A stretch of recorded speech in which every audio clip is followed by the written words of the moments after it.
Today on Real Horse Rescues, we'll return to Old Chatham, New York, for a poignant conversation with Lynn Cross, who founded Little Brook Farm in 1977. For nearly 40 years, Lynn has rescued horses and ponies from abuse, neglect, and slaughter.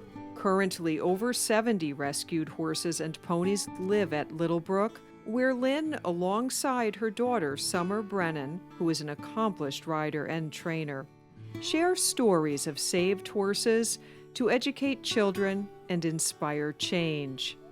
Is everybody listening? Yep. That's Hamlet. Hamlet is the horse. And that's my daughter Summer. And all the horses here were rescued, right? You guys all knew that already? Yeah. Okay. We watched videos of it. Awesome. Okay, so they're all rescued, and Hamlet is a horse that Summer rescued and trained.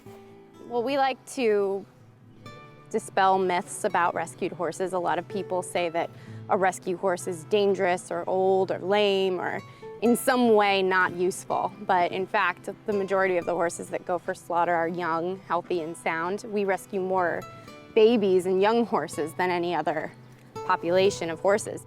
Lynn and Summer's advocacy extends from capital to capital. Every single politician there got their picture taken with him. People need to see that, you know, even little miniature horses end up going for slaughter.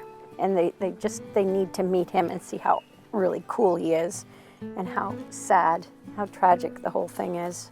Fritz is the smallest horse we have, so we figured he would be ideal for going into elevators and coming to events like this.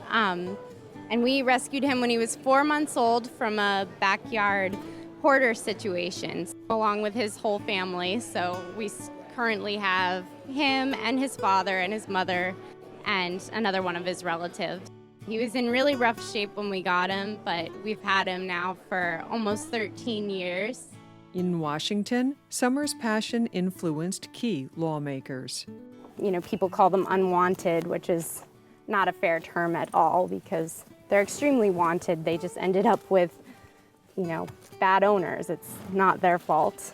I actually went to Washington, D.C. to talk to one of our senators about the SAFE Act, and she did end up co-sponsoring, so I felt really big about that. Later in the show, we'll speak with Assemblyman Jim Tedisco. The most important bill is to stop any transportation from New York State or through New York State for slaughter for horses. We'll catch up with Rensselaer County DA Joel Abalove, whose name presides in successful prosecutions for equine abuse and neglect. I grew up in Oneida County, and Tony Hanna was a fierce animal rights advocate.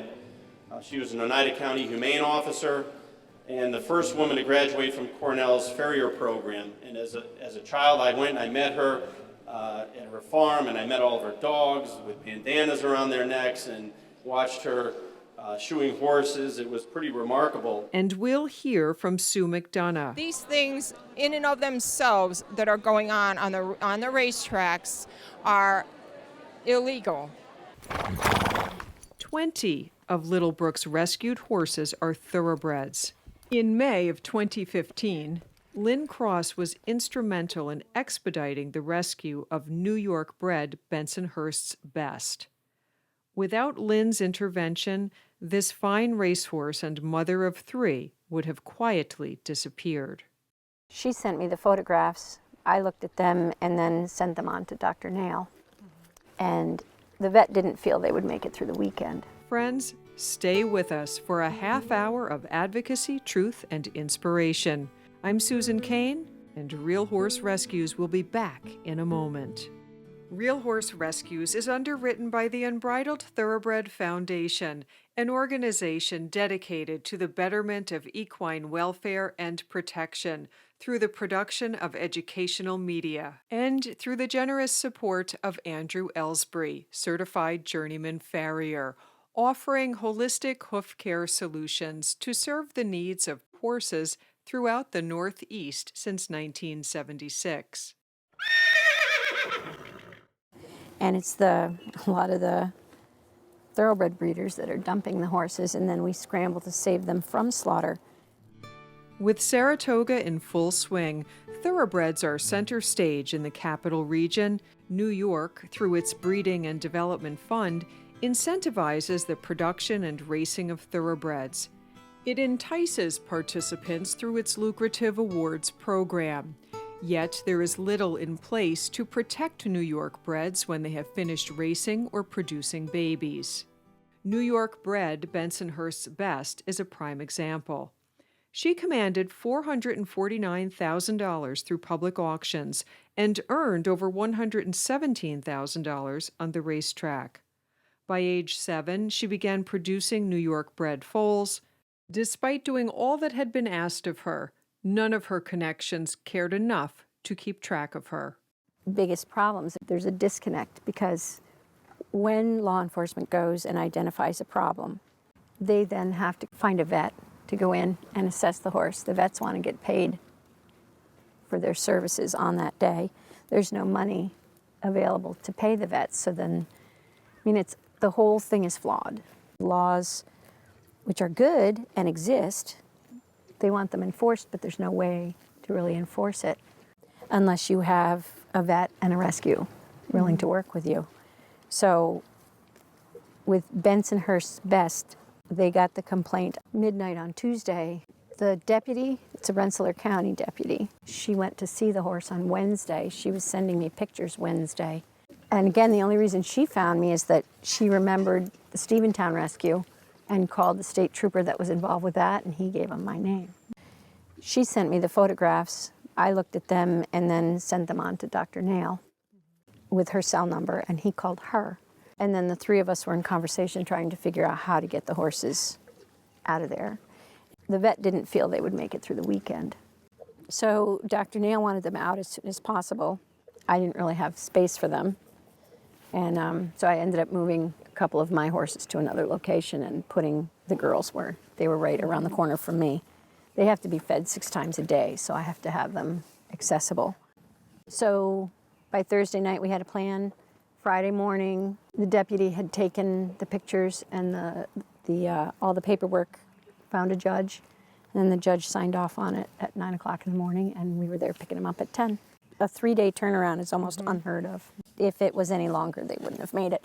And again, horses are complicated and they're big, and people need to be able to know how to handle them and have the resources and the housing, and it just anytime there's a horse involved, it's more complicated than a dog or a cat. So Thanks to the goodness and knowledge of Lynn Cross, Bensonhurst's Best is making a full recovery. None who profited from her past have stepped up to help. Now it is up to Rensselaer County DA Joel Abalove to seek justice for Bensonhurst's Best and her companion. As the chief law enforcement officer in the county, it's critical for me to be able to send the right tone and to send the right message to the public and to help train law enforcement and keep all of the law enforcement community aware of their obligations and educated about what the law is and what they can do to enforce these laws and make sure that they're being actively enforced. And then once the cases come to my office, to work with those law enforcement agencies to prosecute the cases, to work with the Mohawk and Hudson River Humane Society. I saw Brad Shear here. I used to be on their board, and so we've got a good working relationship with them, and to make sure that we actively prosecute these cases and send the right message to the public that we're not going to stand for this type of behavior. It seems like more and more headlines come about regarding animal abuse. What are the challenges you have in bringing those cases to trial or, seeing a prosecution through? Well, it's not really hard for us to see a prosecution through. I think a lot of the challenges are on the front end to make sure that the cases are being investigated thoroughly and properly and that the workup on them is done properly. As long as those steps are taken in the first instance, it makes our job as prosecutors much, much easier because if things aren't done on the front end correctly, it's hard for us to go back and fix them. So if a case does go to trial, we have to be able to present the best case possible, proof-wise, to a jury. And that's why it's so important for us as prosecutors to work with law enforcement and make sure these cases are put together properly on the front end. In your experience, what is the cause of the abuse that you see? It varies. Over the years, I've seen anger. I've seen displaced anger. being taken out on animals, people with a lot of aggression issues, substance abuse issues. Just some people are cruel, and they have very little regard for life in general. I've seen mental illness play a factor into some cases in the way people treat these animals, and especially in the severe neglect cases and the hoarding cases. You tend to see individuals who think that they're doing the right thing and claim to love animals to the point where they're hurting them, and they don't realize it, and they think they're able to take care of them, and they're just not. What are some of the things our viewers at home can do to help you do your job better or report cases that they're concerned about? Yeah, I mean, I would encourage people to keep their eyes open. If you're going to be buying an animal from somebody who's a breeder and you go to their house and you see something that doesn't look right, report it to your local humane society, report it to the police if the conditions in the house don't look right, if there's way too many animals in there, if it smells badly and it doesn't look like the animals are being cared for. You've got to speak up. You've got to say something and let the authorities get in there and investigate. Well, Joel, we're sure glad that you are in power to be a voice for animals. Thank you. My pleasure. Thank you very much. I asked Lynn if cases of neglect are on the rise. It's really no. It's that with social media, it's brought to people's attention more quickly. But I've been doing this 40 years, and it has always been an issue. Just people didn't hear about it. So now we hear about it quickly, and it can just explode, you know, and go viral, and so people are more aware, but it's always been there. They like to say that it's the closing of the slaughterhouses. That has nothing to do with it, nothing at all. No, there's a lot more transparency, and really the numbers truly speak volumes. I know in New York State, New York breeding just since 2011 is up 30%. And that was a concern I had back when the VLTs were coming in. It's like, yes, we're going to have an influx of horses, but you know, how are we going to take care of those horses so we don't end up, you know, on the highest of states sending horses to slaughter? So, you know, of the 1,800 New York breds born a year with a 30-year natural lifespan, I've got an open call out there for anyone to let me know where these horses are. Where are they now? Would be interested to know at Real Horse Rescues their whereabouts. Your daughter has a very prominent thoroughbred that was with Steve Asmussen at one time. Yes, she has Timo. Hello, Timo. A complicated one, but I hope Summer will talk to us a little bit about Timo. We have 20 thoroughbreds, and only one has ever contributed towards the horse. Well, that speaks volumes. People don't know how easy it is for these horses to disappear. On today's Real Horse Rescue story, meet Timo, a thoroughbred connected to racing's biggest names. Yep, this is what Timo looked like when we got him, and he was only 6 years old at the time. And he was initially purchased for $150,000 as a 2-year-old, and he raced, and he had an injury, and then he ended up trickling onto Craigslist, I think, and it's where a lot of horses end up, which is like the worst possible place for a horse ever. So actually, a lady was online looking for a young prospect, and she came across an ad for him, and there was no picture, or the picture showed him right after he had gotten off the track, and when she showed up at the farm where he was absolutely emaciated. So they called us, and so everybody, he was a collective effort. They ended up not wanting him as their personal horse, but still wanted to help rescue him. So the 2 friends had fostered him, and then he ended up coming back here after 3 or 4 months of being in their care. And you know, we were able to talk them through the refeeding, and he ended up coming here. He had a heart murmur at the time, and so the one girl was concerned that that would affect him as a performance horse, but it turned out that a lot of horses, when they're emaciated, will have a heart murmur just because of the poor condition they're in. So he doesn't have any of that now, and he's great. I mean, he's in amazing shape and very athletic, very full of himself. What are some of your goals with him? Again, like, we just try to find the ideal job for the horse, what they'll excel in. So I'd like to do eventing with him, but he may end up doing dressage or he may end up doing hunters. It's whatever he's most suited towards. But obviously eventing is kind of my thing, so that's what I would like to do. Oh, you're a brave girl, Summer, and you need a thoroughbred for that. Thoroughbreds are great eventers. And I just want to point out, because Summer did want to groom Timo before I had him on camera, but it is a hot, buggy kind of day, and horses roll in the mud to help keep the bugs and flies from biting them. So Timo's a little bit muddy, but we're so thrilled to have him on camera, we don't mind. You are a young advocate, a role model that a lot of young girls look up to. Tell us a little bit about your advocacy work and how you try to influence to make a better life for horses. Well, I was kind of born into this. I've been riding since before I was born, basically. My mom rode when she was pregnant with me. And I've always competed on rescued horses, and so I've always known that their value is more than, you know, being on someone's plate. So I went to college for equine business, and I like to try to disprove all the myths that are associated with horses that end up at slaughter. You know, people call them unwanted, which is not a fair term at all, because they're extremely wanted. They just ended up with, you know, bad owners. It's not their fault. I actually went to Washington, D.C. to talk to one of our senators about the SAFE Act, and she did end up co-sponsoring, so I felt really big about that. And I try to do a lot to promote rescued horses and a lot of the breeds that are not seen as, you know, good competition horses.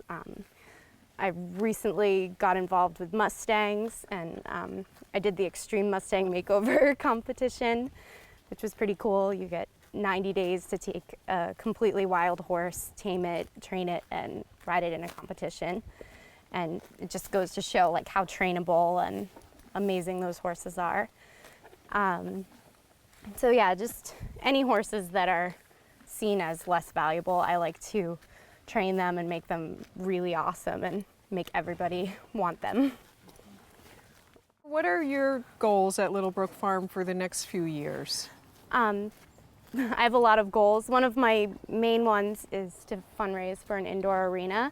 We're actually the oldest horse rescue in the country, and we've been successfully holding educational programs and teaching riding, and we've managed to do it this long without an indoor arena, but it's very hard. We can only hold those programs about 6 months a year, and even in June we've had to reschedule some classes just due to weather. So I really like to do a lot of the training and retraining of rescued horses, because there are a lot of homes out there, but not for untrained horses. So we have about 30 young horses that I'm trying to work with, and it's very hard when the weather is a main factor in that. So you have a big gala coming up to raise the roof. We're hoping we'll raise enough for an indoor arena. Usually we raise about enough to get us through the winter as far as feeding goes.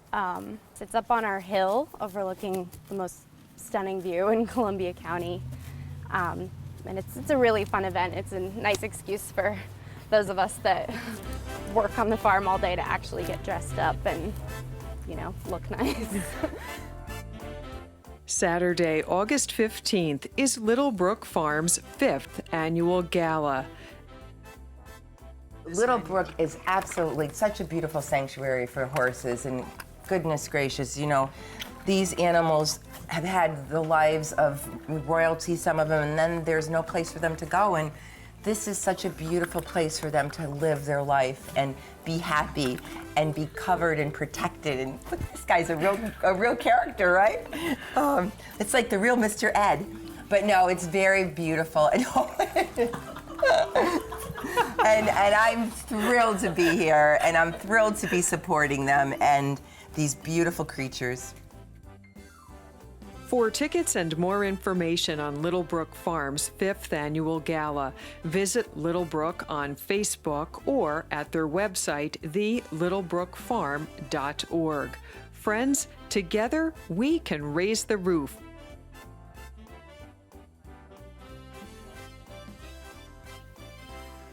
New York State Animal Advocacy Day in the well of the LOB is where Michelle Riggy met and fell in love with Little Brook's four-legged lobbyist Fritz.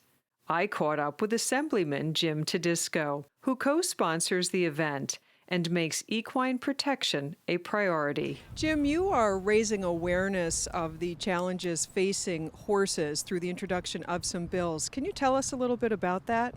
Yeah, one of the bills we have, it's probably the most important bill, is to stop any transportation from New York State or through New York State for slaughter for horses. There's a whole variety of reasons. First of all, they're great companion animals. They shouldn't be slaughtered to begin with. We have race horses who are champions, great athletes. Ferdinand comes to mind, who they eventually slaughtered outside of the United States. And most of the utilization in terms of food takes place outside of the United States, but it's inappropriate. In fact, many of the labeling that goes on says women who are pregnant shouldn't eat this type of meat, and if they shouldn't eat it, nobody should probably eat it because of the medication and medicines they provide for animals. They can provide large doses which don't impact the horses, but they are going to impact our children, our families, and human beings, and we think it's totally inappropriate. So this bill would stop any transportation out of, through, or the slaughter of horses in New York State. What are some of the biggest challenges that you face in getting bills like this passed to protect horses? Is it because they are classified as livestock as opposed to companion animals? I think the biggest challenge is exactly what you've said. They don't understand the nexus of our animals and the protection of them and the cruelty aspect of it. And that's a part of what we're here to do today. Educate the public. They're a part of our family. Animals give us unconditional love. They're great service. We're going to have here today Saratoga war horses, where our veterans who come back and have emotional problems and physical problems. These are race horses who are retired. In the rehabilitation, we're going to show a video today. It's just unbelievable, the impact it has on their psychological and emotional well-being. And so we have to make that nexus of educating the public who may not really consider them important parts of our family. We do consider them important parts of our family, and I guess you can judge a society or a group of individuals on how they treat those who can least protect themselves or have the least of voices, and they have no voices, so we have to be their voice. We have to prove we can represent the entire family of New York State. For 26 years, Sue McDonough served as a New York State trooper. Now retired, she teaches law enforcement how to spot animal cruelty and the statutes to apply. For racegoers, Sue offers tips so you, too, can speak up for horses. What are some of the things our viewers can do to help become advocates for horses? They can demand that horses are not started until they're at least 3 years old. They can demand that the horses are not whipped. They can demand that if a horse's nose and lungs are gushing with blood, they are not forced to race. And they can demand that these horses are not giving performance-enhancing drugs such as Lasix and drugs that kill pain, so that they will go out there and be forced to race on the track until they break down and either die on their own or must be killed. These things in and of themselves that are going on the racetracks are illegal. And unfortunately, the wrong people are in charge of the oversight of these problems. To put numbers with the problems Sue mentioned, I sought out Patrick Bacciuello. Certainly Saratoga, we are seeing the very best that the industry has to offer, the best horses, and most people that you talk to from this region will say that these horses are pampered and so well taken care of. But again, our focus is national, and by and large, the majority of racetracks in the U.S., there's abuse going on every day, animal cruelty. Horses are dying, several per day, either racing or training, and of course that doesn't even touch on the slaughter issue. And they must demand that all of these horses go to a retirement home, not just the famous ones, all of them. The racing industry has the money. They just got millions of dollars for a complex in Saratoga for their fans. They don't choose to spend a nickel on their horses, and this has to change. To learn more about the issues and topics we've discussed, visit realhorserescues.com. Join the conversation on Facebook at Real Horse Rescues or tweet us your thoughts at RHR-TV. Friends, thanks for watching Real Horse Rescues. I'm Susan Kane, and I'll see you next week. And again, it's next week on an all-new Real Horse Rescues, one-on-one with Congressman Paul Tonko. You know, the genesis from my end, and certainly I think from many who have reinforced the efforts for this process, is to really create a better outcome, to speak to with sensitivity to the horse, to understand that the horse's well-being is the cornerstone of fairness here.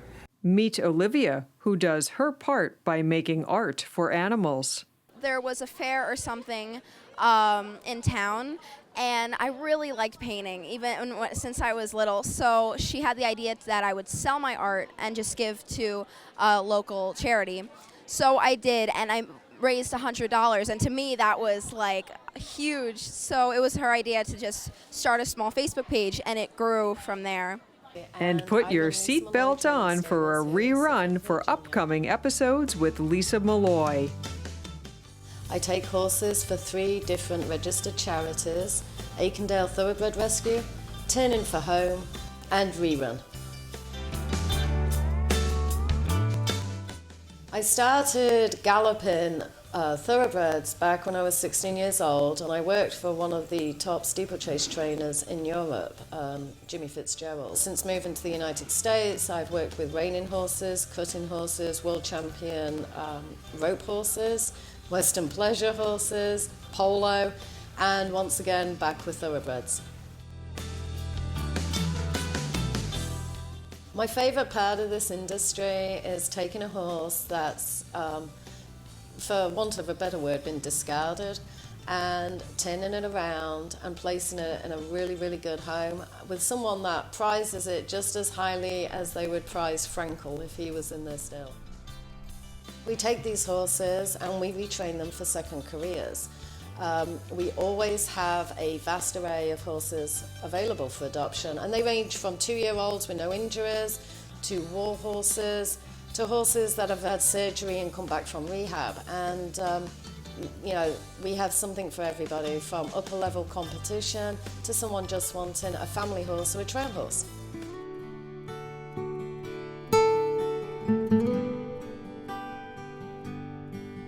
Thank you.